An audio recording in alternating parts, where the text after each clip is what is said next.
Okay, so this is a brief tutorial on how to make a first-person character controller. I will at the very least show you the example that I have, which is here in the modules folder in 3D. There's this first-person controller. So you can open up this project, and let me just close this other particle thing.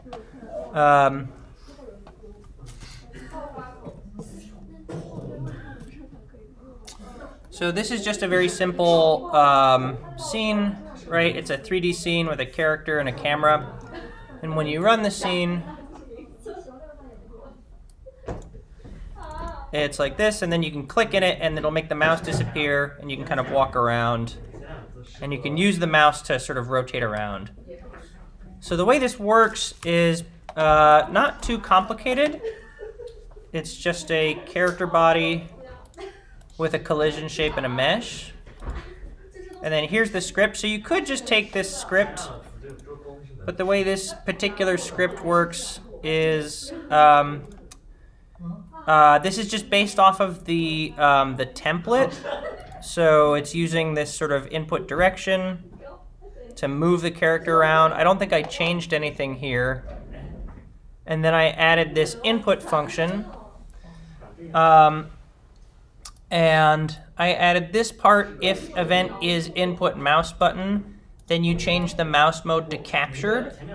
This just makes it so that the mouse actually disappears when you click on the screen, because if you don't have this, you know, if we just sort of have, if we don't have this part, the problem is when you move the mouse around, you still have the mouse, so you exit the window, right? And so in a first-person game, you kind of want to actually have the cursor disappear. And so you can make the cursor disappear by saying input.mousemode equals mouse mode captured. And so you can put this anywhere. Like, for instance, I'll just put this at the top of the script. The problem is, though, if you put this anywhere, then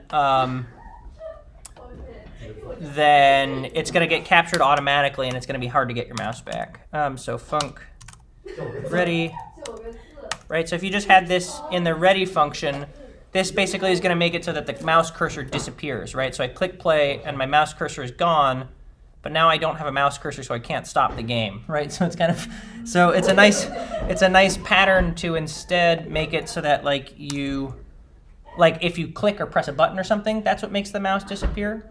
So what I did here is if I click, then I'm going to make the mouse disappear. And then UI cancel is just what's default mapped to the escape key. So this is a nice way to get your mouse back. So you can just say else if you press the escape key to set it back, you just say input mouse mode equals visible. So what this does is, right, it means that when I play the scene, I still have my mouse. Then when I click, the mouse disappears. And then when I press escape, the mouse comes back, which is very helpful for like stopping the game, right? So that's just why this is here. And then the only code that's really doing the movement is you say if input event is, or if event is input event mouse motion, there's this thing called the relative motion. So for instance, I'll just show you, we have print event dot relative. And this is just the motion of the mouse from the previous frame. So you'll see, like if I move the mouse, you'll see these numbers. This is how many pixels the mouse has moved since the last time it checked. And you just use that to turn the camera. So in this character, we have the character body. We also have a node called the neck and the camera. So this is just a node 3D with a camera on it. And so what I'm doing is I'm saying with the camera, we're going to rotate the camera by the relative. We want the Y component, right? We want the, let's see, rotating X. Why is it X? I guess, here, let's see. It doesn't really help that it's purple. It's very hard to see. Let me change the floor color.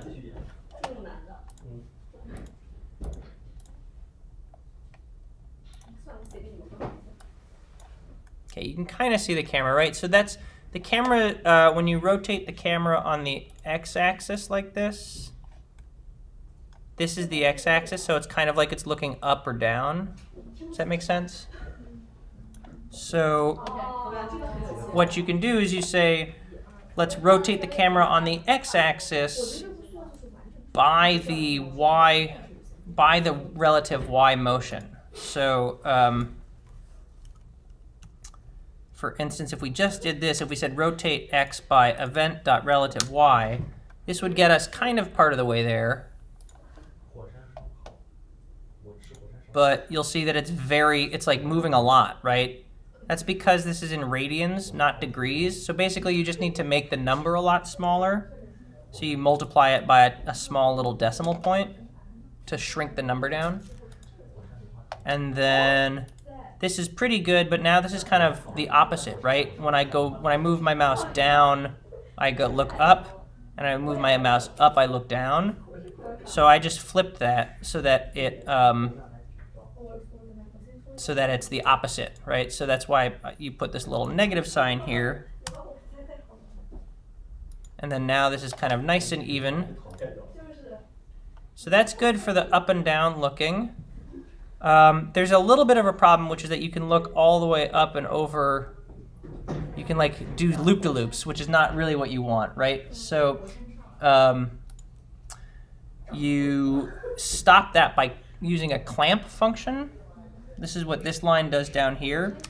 We say camera 3D rotation x equals clamp, and you basically just, the clamp function takes a number, and then it takes the low end of the number and the high end of the number, and it just puts it inside that range. So for instance, if you have if your input is like 50, and you want to clamp it from 0 to 25, since 50 is above 25, it'll just make it so that it only is 25, right? Or if you say like -10, it'll make it so that it's only 0. And so clamping is good because we don't want to keep rotating, we don't want to do the somersault, so you want the bottom of the rotation to be just like, this is just converting degrees to radians, which is the type of rotation that it's expecting.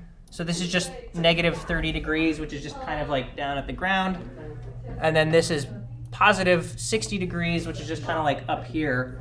So when you have this line, it basically makes it so that you can't do somersaults, right? So you just go kind of, like I can't look down past this, and I can't look up above that. And then the final thing is you just want to rotate the neck. And the reason why you want to rotate the neck instead of the camera is because if you rotate the camera, then the rotations can get a little weird. It's just easier to separate it. So, so I just have another node called neck, and then you say rotate Y, and it's the same thing. I'm just making the event negative, and I'm shrinking it because I don't want it to be as fast. Because if I didn't make it negative, you'll see that it's kind of opposite what I want. Like I move my mouse to the left, but I look to the right. So I just made it negative. And then it sort of works. And all that's to say is that when you sort of add that with your regular character code, it actually works pretty good as a first-person controller.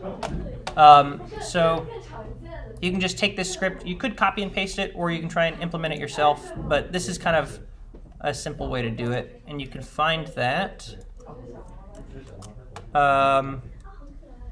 in here, and in here. And it's specifically, I think it's this script, this first-person controller script. It's also on the website. Up here in modules, 3D, first-person controller, and here's the script. And you can just copy it. So that's a easy way to do first-person controllers. Did you have any questions about that? Moving other than mouse. Oh, if you want to like use the arrows and stuff to turn? Yeah. An easy way to do that would be to, let's see. I actually just tried to do that. What I'll do is I will duplicate this scene. Okay, wait, nope.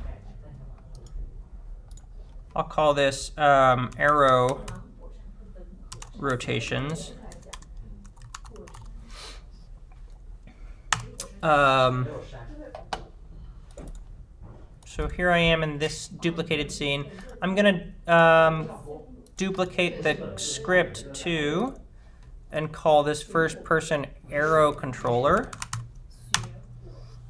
And I will open up this scene, close this scene, detach this script, and attach this script.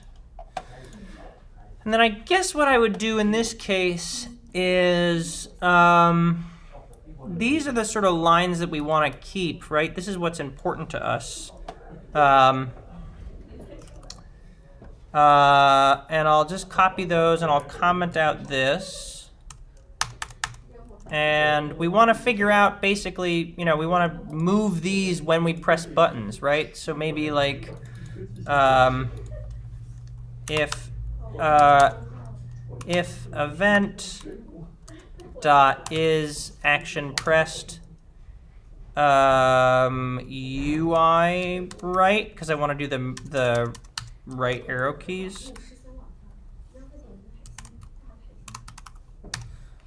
Then in that case, maybe like rotate X by, you could just do a number here actually. You could just do like maybe that or something. And I'll just comment out these and I'll just see if this is working. To run the scene. Nope, that's not working. Why isn't that working?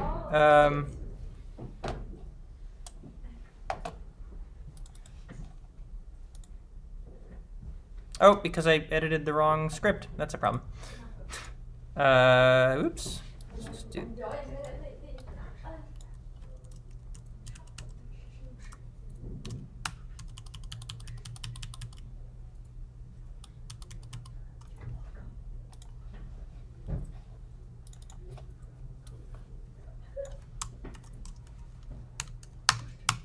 All right, let's try it again.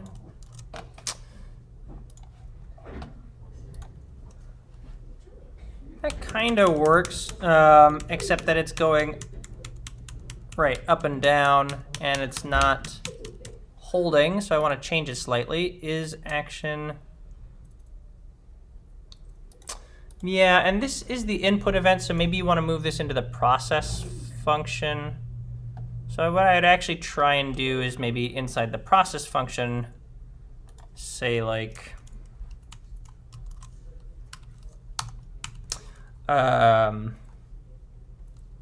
if input dot is action pressed, UI up,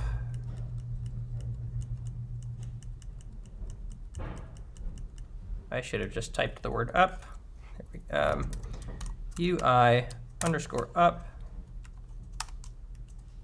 Then we'll do that. And you still want to have the clamping part. That's important.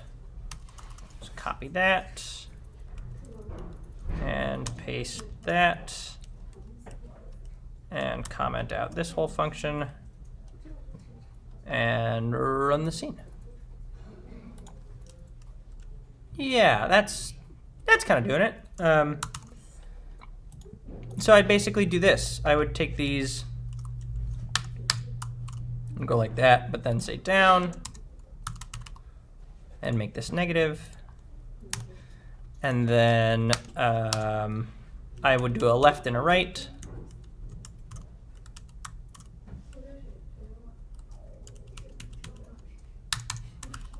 Left. And UI right. But then instead of rotating the camera right, I just want to go and get this line for the neck rotation and base it off of that. So I'm going to replace this with the neck rotation. And I'm just going to get rid of that. And I'm going to take that and replace that with that and make it positive. And I'll try this. So now, and this is like a little slow for me. It's also kind of backwards. So what I'm going to do is make this positive and make this negative. And instead, I'm going to add a new variable called like movement sense, and I'll make that equal to 0.1, and I'll just copy that and replace it here and here, and this way I can kind of change it from the editor and not have to change it multiple times all over again. Nope, that's the wrong scene. Whoa, okay, that's a little too fast, but that's closer. Yeah, that kind of works.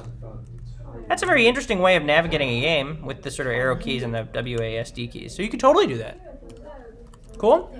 Yeah, no problem. Yeah, and I am also pretty confident that I streamed this. So I'll just save all this. I'll commit and push this. This is particles and controllers and some shaders. And in the meantime,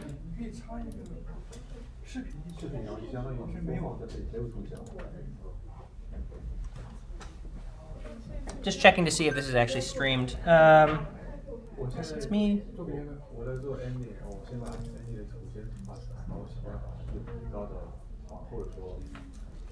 Verify, that's fine. Yes, look at that. So you can find this on the YouTube channel and as first-person camera. Yeah, no problem. Any other questions about cameras or 3D? Cool, great. Yeah. Stop streaming.